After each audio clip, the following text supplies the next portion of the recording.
نتیجہ یہ ہوا کہ ان دونوں میں اختلافات بڑھتے رہے اور نوبت مسلح تصادم تک پہنچ گئی۔ شاید آپ کو یہ سن کر حیرانی ہو کہ عیسیٰ کو تہس نہس کرنے میں سب سے نمایاں کردار لشکر خان نے ادا کیا ہے۔ ہماری گفتگو دیر تک جاری رہی۔ آخر میں نے کبیر شاہ کو نجو اور نبیلہ وغیرہ کے بارے میں بتایا اور ان حالات سے آگاہ کیا جن میں ان دونوں کو پارا چنار سے پشاور لے جا رہا تھا۔ نجو کے نکاح سے لے کر الف خان سے لڑائی تک تمام اہم باتیں میں نے کبیر شاہ کی گوش گزار کر دی۔ اگر میں نے اس گفتگو میں کوئی بات چھپائی تھی تو یہ تھی کہ نجو سے بے وفائی کی پاداش میں نے پہلوان کو موت کے گھاٹ اتار دیا ہے۔ کبیر شاہ حیرت کے عالم میں سنتا رہا اور مختلف سوالات کرتا رہا۔ میرے بعد اس نے اپنی رودات سنائی۔ میری رودات کے مقابلے میں یہ کافی مختصر تھی۔ ویسے بھی کبیر شاہ کی نگاہ میں ایک کانسٹیبل تھا۔ اس نے میرے لیے زیادہ تفصیلات میں جانا ضروری نہیں سمجھا۔ اس کے بیان کے مطابق ڈھوکی تالاب والے پڑاؤ سے فرار ہونے کے بعد اس نے پہلا ہفتہ چھپ کر گزارا۔ وہ اپنے کتوں کے منہ باندھ کر ایک ویران کھنڈر میں گھس گیا تھا۔ 6-7 دن بعد جب اسے یقین ہو گیا کہ قرب و جوار میں کوئی خطرہ نہیں تو اس نے زور مشت سے نکلنے کی ٹھان لی۔ تاہم جلد ہی اسے احساس ہو گیا کہ یہ کام اتنا سہل نہیں۔ جنگل میں ڈاکوؤں کی نقل و حرکت بہت زیادہ تھی۔ ان سے کنی کترا کر نکلنے کی کوشش میں وہ ایسی بھول بھلیوں میں جا گھستا کہ جتنا نکلنا چاہتا اتنا ہی الجھ جاتا۔ پھر ایک روز اسے جھاڑیوں سے خون آلود ٹوپی اور 222 رائفل کے 2 خالی میگزین ملے۔ وہ پہچان گیا، ایسی رائفل صوبیدار مرجان کے پاس تھی۔ یہ ٹوپی بھی لیویز کے جوانوں میں سے کسی کی لگتی تھی۔ کبیر شاہ کو شک ہو گیا کہ اس کے ساتھی کہیں قرب و جوار میں موجود ہیں۔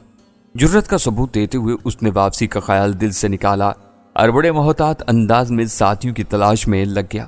اسی دوران ایک تاریک جھنڈ میں اس کے دونوں بوہلی بھی زخمی ہوئے۔ شروع میں ان کے زخم معمولی نظر آتے تھے لیکن 3-4 روز کے اندر حالت بگڑ گئی۔ اس کے ساتھ ہی کبیر شاہ کی فکر مندی بھی اپنے عروج پر پہنچ گئی۔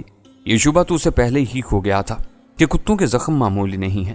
اب اسے یقین ہونے لگا کہ اس کے کتے باولے پن کا شکار ہو رہے ہیں۔ 5-6 روز پہلے رات کو شدید بارش ہوئی۔ کبیر علی شاہ کو سردی کے سبب بخار ہو گیا اور وہ رات بھر مدہوشی کی حالت میں پڑا رہا۔ اگلے روز جب 10-11 بجے کے قریب وہ جاگا تو دونوں کتے موجود نہیں تھے۔ کبیر علی شاہ انہیں ڈھونڈنے نکلا تو چند گز آگے اس ایک گیدڑ کی لاش ملی۔ ان دونوں کتوں کو اس طرح سدھایا گیا تھا کہ وہ گیدڑ یا ہرن وغیرہ کی چیر پھاڑ نہیں کرتے تھے، صرف اسے گھیر کر رکھتے تھے تاکہ مالک پہنچ کر اس کا شکار کر سکے۔ مگر اس واقعے میں انہوں نے گیدڑ کی تکہ بوٹی کر ڈالی تھی۔ گیدڑ کی لاش دیکھتے ہی کبیر شاہ کو اندازہ ہو گیا کہ کتے پاگل ہو چکے ہیں اور اب کسی کے لیے بھی خطرہ بن سکتے ہیں۔ وہ چاہتا تو اس صورتحال کو نظر انداز کر سکتا تھا مگر اس کے ضمیر نے اجازت نہیں دی کہ وہ اس غفلت کا مرتکب ہو۔ وہ بڑی آزردگی کے عالم میں انہیں ڈھونڈنے نکلا۔ یہ وہی کتے تھے جنہیں اس نے ایک ایک پور پروان چڑھایا تھا۔ وہ انہیں راتب میں بادام اور دودھ ملا کر دیتا تھا اور قیمے والے پراٹھے کھلاتا تھا۔ صفائی ستھرائی کا اتنا خیال رکھتا تھا کہ جب دیکھو چم چم کر رہے ہوتے۔ وہ دوسروں کے لیے بے شک دہشت کی علامت تھے لیکن اس کے لیے سرتاپا محبت تھے۔ میں نے خود دیکھا تھا، وہ اپنے اگلے پنجے اٹھا کر کبیر شاہ کے کندھوں پر رکھ دیتے تھے اور اس کے چہرے سے اپنا چہرہ رگڑنے لگتے تھے۔ وہ ان کی ہر رمز سمجھتا تھا اور وہ بھی اس کے رمز شناس تھے۔ اب وہی کبیر شاہ انہیں شوٹ کرنے کے لیے نکلا تھا۔ مسلسل 3 روز کتوں کے پیچھے بھاگنے اور بھٹکنے کے بعد آج اچانک اسے احساس ہوا کہ وہ زومشت کی بھول بھلیوں سے باہر نکل آیا ہے۔ اسے پارا چنار کو جانے والی پختہ سڑک نظر آ گئی تھی۔ یہ اس کے لیے بڑی خوشی کی بات تھی۔ کئی روز کی دشت نوردی کے بعد آخر اسے راستے کا نشان مل گیا تھا۔ اس نے خدا کا شکر ادا کیا اور تشکر کے عملی مظاہرے کے لیے مزید چند گھنٹے کتوں کی تلاش میں صرف کرنے کا فیصلہ کیا۔ اس کی چھٹی حس کہہ رہی تھی کہ وہ گمشدہ کتوں کے آس پاس پہنچ چکا ہے۔ سڑک کراس کر کے وہ 3-4 فرلانگ مغرب کے سمت آیا تھا کہ اسے اچانک انجن کا شور سنائی دیا اور اس کے ساتھ ہی چند گرجدار آوازیں کانوں میں پڑیں۔ وہ جھاڑیوں میں بڑی احتیاط سے آگے بڑھا تو اس نے الف خان کے ساتھیوں کو دیکھا جو میری الٹی ہوئی پک اپ سیدھی کر رہے تھے۔ بعد کے واقعات میری آنکھوں کے سامنے رونما ہوئے تھے۔ فائرنگ کے تبادلے کے بعد ہم نکل بھاگے تھے اور اس تنگ گھاٹی میں پہنچ چکے تھے۔ کبیر علی شاہ ہوشیار ہو چکا تھا۔ ایک کتے کی لاش دیکھنے کے بعد وہ جان چکا تھا کہ دوسرا کتا بھی کہیں آس پاس موجود ہے۔ ان کتوں نے جوڑے کی صورت میں تربیت پائی تھی اور شکار کے دوران بھی ایک ساتھ رہتے تھے۔ کبیر شاہ کا اندازہ درست نکلا۔ گھاٹی میں پہنچتے ہی اس کے کتوں نے دوسرے بوہلی کی بو پالی اور بے قرار اور ہراسان نظر آنے لگے۔ یک میری اور کبیر شاہ کی گفتگو کا سلسلہ منقطع ہو گیا۔ फुलाही के दरख्त के नीचे बैठा हुआ बूहली एक बार फिर शिद्दत से भौंका था। मैंने देखा कि वो किसी चीज पर झपट रहा है। वो कोई स्याह परिंदा था जो तेजी से उड़ गया। कुत्ते ने अजीब नशीले अंदाज में सर घुमाया और बेहद वहशत के साथ धाने पर हमला आवर हो गया। उसकी पहली टक्कर बड़ी जोरदार थी। 60 किलोग्राम वजन करीबन 50 मील फी घंटा की रफ्तार से उड़ता हुआ सिल से टकराया था। मैं और कबीर शाह सिल को बमुश्किल इसकी जगह पर रोक सके। पहली टक्कर के बाद कुत्ते की वहशत इंतहा को छू गई। वो पलट पलट कर झपटने लगा। उसकी गुर्राहटें लर्जा खेज थी। 2 या 3 मिनट सिल से बरसे बेकार रहने के बाद वो हस्बे साबिक एक बार फिर अचानक पुरस्कून हो गया और धीमी रफ्तार से चलता हुआ दोबारा फुलाही के नीचे जा बैठा। इसकी थूथनी से खून टपक रहा था और गर्दालूद होने की वजह से चेहरा कुछ और भी भयानक हो गया था। मैंने देखा पेड़ की जड़ के करीब एक पहाड़ी कव्वा अपने साथी कव्वे या कव्वी के साथ लड़ता हुआ ऐन बूली के सामने आन गिरा था। बूली तो पहले ही इशारे का मुंतजिर था। चंद फुट की दूरी पर कव्वों को लड़ते और शोर मचाते देखकर उस पर फिर दौरा पड़ गया था। वो वहशत में कव्वों पर झपटा। एक उसके दस्ते सितम का शिकार हुआ और दूसरा उड़ गया। मैंने सुन रखा था कि बावला जानवर शोर और हरकत से बहुत जल्द मुश्तिल हो जाता है। आज इस चाल का अमली मुजाहिरा भी देख लिया था। बूली की पहली टक्कर लर्जा खेज थी। उसने थोड़ी सी कुव्वत और लगाई होती तो शायद हम दोनों सिल समेत खो में लुढ़क जाते। कुत्ता इत्मीनान से बैठ गया तो कबीर शाह सरगोशी में बोला, हमारा ख्याल है अब ये कुछ देर सस्ता आएगा। तुम इधर होशियार होकर बैठो, हम जरा खो का जायजा लेता है। मैंने इस बात में सर हिलाया। कबीर शाह ने अपने कोट में से टार्च निकालकर रोशनी की और झुककर चलता हुआ खो के वस्ती हिस्से की जानिब बढ़ा। चारों कुत्ते उसके पीछे गए। अब मेरी आंखें अंधेरे से मानूस हो चुकी थीं। धाने के करीब खो की छत 4 फुट से ऊंची नहीं थी। दीवारें खुरदरी थीं लेकिन झाड़ झंकार से पाक नजर आती थीं। खो में गूंजने वाली आवाज से अंदाजा होता था कि ये कोई बहुत वसी खो नहीं है। मैं सिल से टेक लगाए बैठा रहा।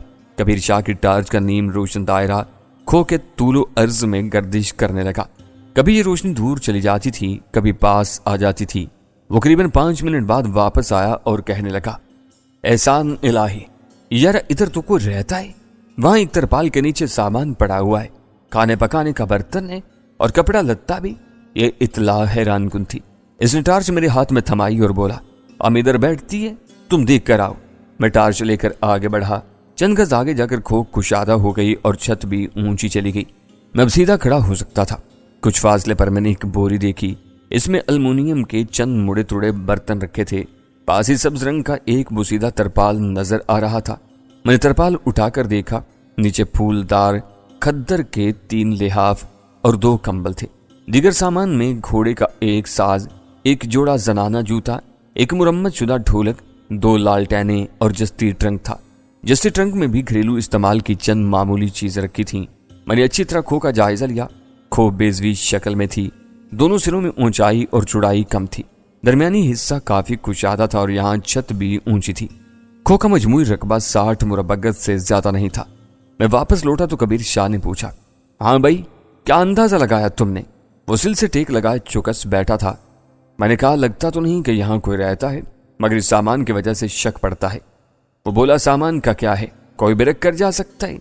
हो सकता है चोरी चकारी का मामला हो, मसरूका माल में से कीमती सामान रख कर बेकार चीजें कोई यहाँ छोड़ गया हो। मैंने कहा, लेकिन अगर ये बेकार चीजें थीं तो ऐसे ढांप कर और सलीके से क्यों रखी गई हैं? मुझे तो लगता है कि यहाँ झाड़ पूंछ भी की गई है। फर्श साफ है और दीवारों पर भी जाले दिखाई नहीं देते। कबीर शाह ने कहा, एहसान इलाही, तुम एक खास बात भूल रहे हो। जिसको में राहिश हो वहां आग जरूर जलाई जाती है और जहां आग जलाया जाए वहां छत काली हो जाती है या किसी दीवार पर धुएं का निशान पड़ जाता है। हमको तो यहाँ ऐसा कोई निशान नजर नहीं आया। हाँ, ये बात तो दुरुस्त है, मैंने तायद की। वो बोला, क्या ख्याल है तुम्हारा, इस सामान को इधर पड़े कितना देर हुआ है? मैंने कहा, 5-6 रोज से ज्यादा नहीं हुए। तरपाल और दूसरी चीजों पर भी अभी गर्द की तैद न होने के बराबर थी। वो बोला, ये बात की है ना तुमने हेड कांस्टेबल वाला? हमने भी। अचानक वो चुप हो गया और चौंक कर बाहर देखने लगा। मैंने भी थाने की झुरी से आंखें लगाई। भूली अपनी जगह से खड़ा हो गया था और खौफनाक आवाज में गुर्राने लगा था। सफेद झाग उसकी बाछों से बहकर जमीन पर टपकता चला जा रहा था। इसका रुख फुलाही की जड़ की तरफ था। मैंने देखा, बेहरकत पड़ा हुआ कव्वा फड़फड़ा रहा है। इसमें भी जिंदगी की रमक बाकी थी। इसे फड़फड़ाते देखकर भूली की वहशत ओद कर आई थी। यकदम वो उठा और गरजता हुआ कव्वे पर जा पड़ा। एक दिलखराश मंजर था। आलमे वहशत में भूली ने जख्मी कव्वे के टुकड़े टुकड़े कर दिए, फिर वो जमीन तक खोद डाली जहां कव्वा पड़ा था। तब उसने बेकरारी के आलम में फुलाही के गिर्द चंद चक्कर काटे और एक बार फिर ऐन उसी जगह पर आ बैठा जहां पर सुबह से विराजमान था। उसके सूजे हुए हैबतनाक चेहरे पर कव्वे के स्याब पर और चीथड़े चिपके हुए थे। अब वो सीधा धाने की तरफ देख रहा था। मैंने उसकी आंखों में झांका और वो वाकई किसी बदरूह की आंखें नजर आईं। ये बदरूह बरह रास्त मेरी आंखों में झांक रही थी। रात के 2 बजे थे। हमें 60 मुरब्बा गज के सर्द तारीख गार में कैद हुए अब 18 घंटे होने को आए थे। सर्दी से बचने के लिए मैं तरपाल के नीचे से नामालूम मकीनों के लिहाफ निकाल लाया था। ये लिहाफ लपेट कर हम धाने के करीब अकड़ों बैठे हुए थे। कल सुबह से एक दाना हमारे पेट में गया था, न कुत्तों ने कुछ खाया था। सर्दी में तो भूख वैसे ही आंतें खोदने लगती है। हमने तो इस पनाहगाह में पहुंचने से पहले भाग दौड़ भी बहुत की थी। कबीर शाह बिल्कुल खामोश दिखाई देता था। मैं जानता था मेरी तरह उसकी आंखों में भी कल सुबह के मनाजिर की फिल्म चल रही है। बड़ी दहशतनाक घड़ियां थी वो। रहमान जई का मुर्दा छिपकली की तरह पट से पिकअप में गिरना, पोठोहारी को ग्रे हाउंड्स का उधेड़ना और घुमसान की लड़ाई में राइफल बरदार और ताजी कुत्ते की मौत नाकाबिले फरामोश मनाजर थे ये। और कबीर शाह तो इन वाक़यात और शब रोज को ताहयात फरामोश नहीं कर सकता था। इस जंगल में घुसने से पहले वो 10 अदद बेहतरीन कुत्तों का मालिक था। अब उसके पास न सिर्फ 4 कुत्ते थे बल्कि इनमें से भी एक शदीद जख्मी था। गोली उसके दोनों कल्ले चीर कर निकल गई थी। कबीर शाह के कैनवस बैग में फर्स्ट एड का सामान भी था। उसने जख्मों पर पट्टी बांध कर खून रोक दिया था, लेकिन यह कतई नाकाफी इलाज था। कुत्ते के हल्क से बरामद होने वाली बारीक आवाज बता रही थी कि वो मुसलसल तकलीफ में है। हमारे सामने इस वक्त सबसे अहम मसला खो से निकलने का था। हमारा खूनख्वार पहरेदार शाम तक फुलाही के नीचे मौजूद था और पूरी तरह चौकस था। फिर अंधेरा फैल गया था। हम उसे देख सके थे ना उसकी आवाज हम तक पहुंची थी। उम्मीद की जा सकती थी कि वो रात ही रात में यहां से उठकर चला जाएगा। ताहम उसके चले जाने के इम्कानात भी इतने ही थे जितने न जाने के। खो से बाहर मुकम्मल सन्नाटा था।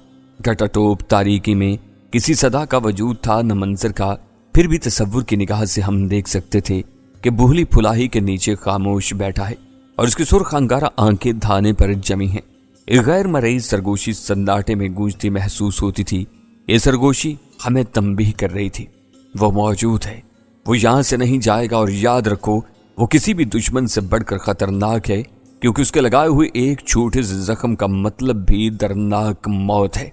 एक बड़ी संगीन हकीकत थी कि 60 किलोग्राम वजनी कुत्ता पूरी तरह पागल हो चुका था और वो जिसे भी काटता उसके जिस्म में बावलेपन के असरात दाखिल कर देता। आती हथियार के बगैर उस जानवर के सामने आना इतना ही खतरनाक था जितना आंखों पर पट्टी बांधकर मैदान जंग में घुस जाना। कहने को तो अच्छी हथियार हमारे पास भी मौजूद थे, लेकिन अस्करी जुबान में हमारी फायर पावर सिफर थी। यहां तक कुत्तों का ताल्लुक था, इन्हें बुहली के सामने लाने का सवाल ही पैदा नहीं होता था। अगर किसी तरह हम ये सवाल पैदा कर भी लेते तो कुत्ते जवाब देने से इनकार कर देते और खुले मैदान में निकलने के बजाय मोर्चा बंद रहना बेहतर समझते। खो को हम अच्छी तरह खंगाल चुके थे। यहाँ छोटे बड़े पत्थरों के सिवा कोई ऐसी शय नजर नहीं आई थी जिसे बुहली के खिलाफ हथियार के तौर पर इस्तेमाल किया जा सके। अब आ जाके कबीर शाह वाली 7mm राइफल थी जिसे लाठी के तौर पर बरता जा सकता था, या फिर मेरी पिंडली से बंधा हुआ खंजर था। पिकअप छोड़ने से पहले मैंने ये खंजर मौका से उठा लिया था। रात के आखिरी पहर धाने के सिल से टेक लगाए लगाए मुझे नींद आ गई। एक बेरब्त से ख्वाब ने मेरी उंगली पकड़ ली और मुझे खो से निकालकर बहुत दूर एक ठिठरे हुए बर्फजार में ले गया।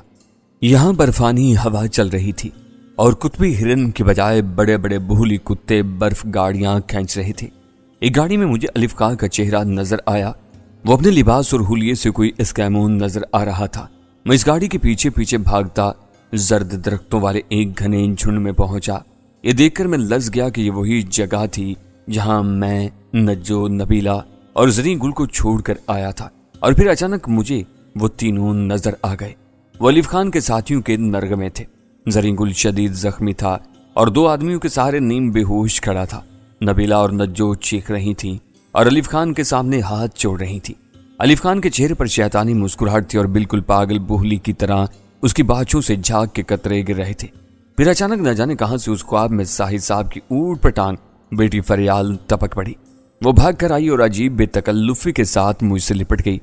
शाहजहां साहब, ओ सॉरी, एहसान साहब, कहाँ रह गए थे आप? तौबा अल्लाह, बड़े खराब हैं आप। हम तो ढूंढ ढूंढ कर थक गए थे आपको। देखिए इस मुश्तंडे ने क्या आफत मचा रखी है, जरा दिखाइए इसे अपना कमाल, मगर खबरदार अपने हाथ पांव बचाकर। हमको ये हाथ पांव बड़े प्यारे हैं, क्योंकि हमारी गजाला जी को प्यारे हैं ना। उसने अपने गर्म होंठ मेरे हाथों पर रखती गई। मैं अकीदत के इजहार से हरासा होने लगा। मैं जहानी उस्ताद जरूर था, मशीनी आदमी नहीं था और ना ही सुपरमैन। मुझे भी मार पड़ सकती थी, मैं भी किसी के हाथों पिट सकता था, जलील हो सकता था, बल्कि शहीद भी हो सकता था। किसी को क्या हक पहुंचता था मुझे रुस्तमे ज़मा समझने का और मुझे इस बात पर मजबूर करने का कि मैं अपने इमेज को बरकरार रखने के लिए खुद को मुसीबत में डालूं। मैं यही सोच रहा था कि अलिफ खान ने घूमकर फायर किया। ताकतवर राइफल की गोली फरियाल की पुष्ट पर लगी और इसमें से गुजरकर मेरे सीने से पार हो गई। मैंने खूबरू गजाला को एक दरख्त की ओर से निकलते और चिल्लाकर अपनी तरफ लपकते देखा और लड़खड़ा कर गिर गया। इसके साथ ही मेरी आंखें खुल गईं। मैंने बदस्तूर सिल से टेक लगा रखी थी। खो में जख्मी सलूकी हाउंड की री री के सिवा कोई आवाज नहीं थी। कबीर शाह भी मेरी ही तरह टेक लगाए लगाए सो गया था। मैंने खुद से बाहर झांका। आसार बता रहे थे कि सफेदा शहर नमूदार होने वाला है। टार्च जलाकर मैंने रिस्ट वॉच पर निगाह दौड़ाई। 5 बज रहे थे। अब किसी भी वक्त रात की तारीकी में उजाले की सींद लगने वाली थी। मेरे बाएं हाथ की पुष्ट पर शदीद जलन हो रही थी।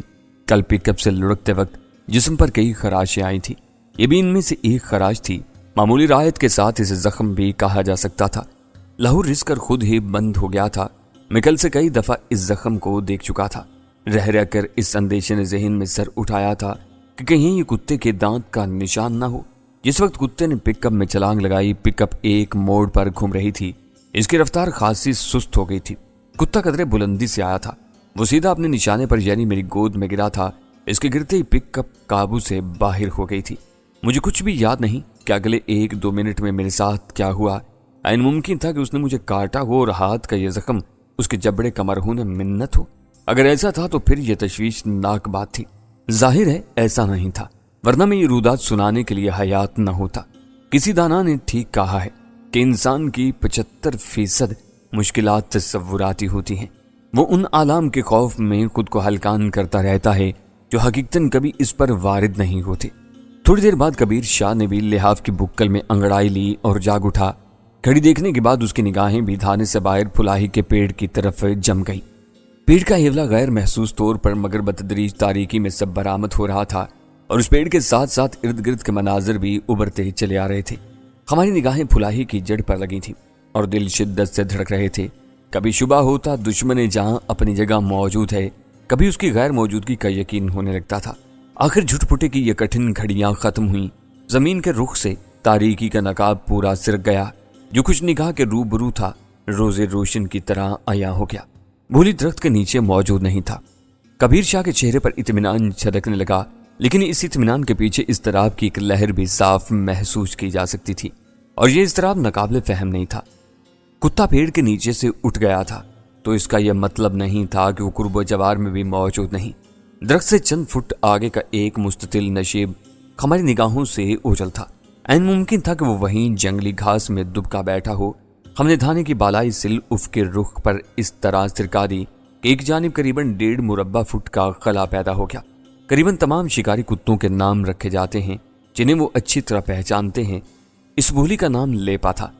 कबीर शाह ने होंठों के गिर्द दोनों हाथों का भोंपू सा बनाया और लेपा लेपा की आवाजें लगाने लगा।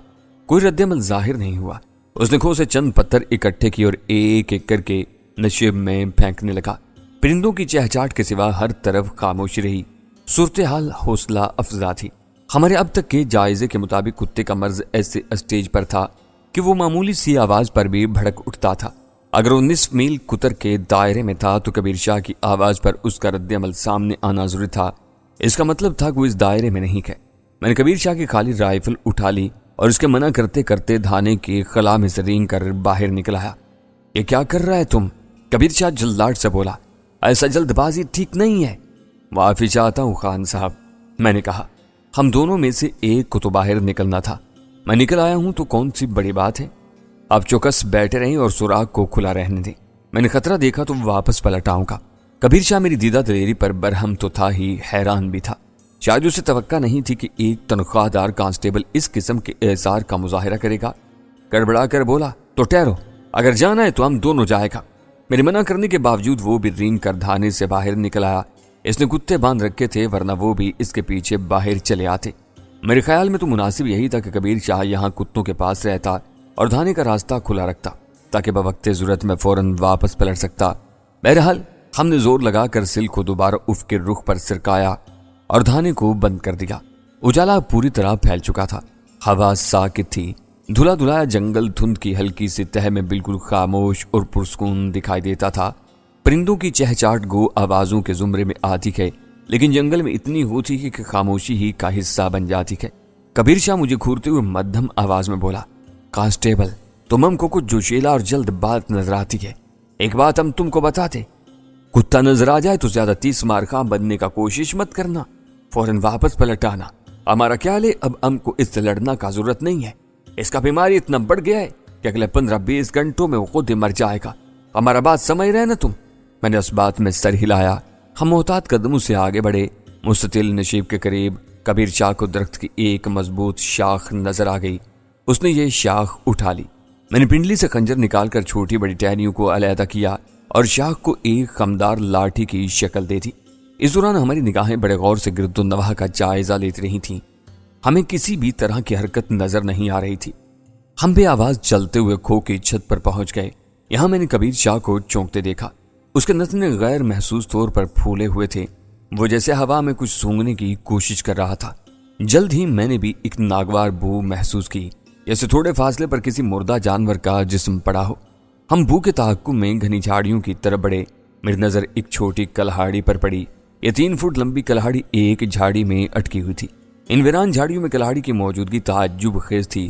کلہاڑی کے قریب ہی زمین پر چند سکے چمکتے نظر آئے، جیسے کوئی بھاگتے بھاگتے یہاں گرا ہو اور اس کی جیب سے نکلنے والی ریزگاری یہاں پڑی رہ گئی ہو۔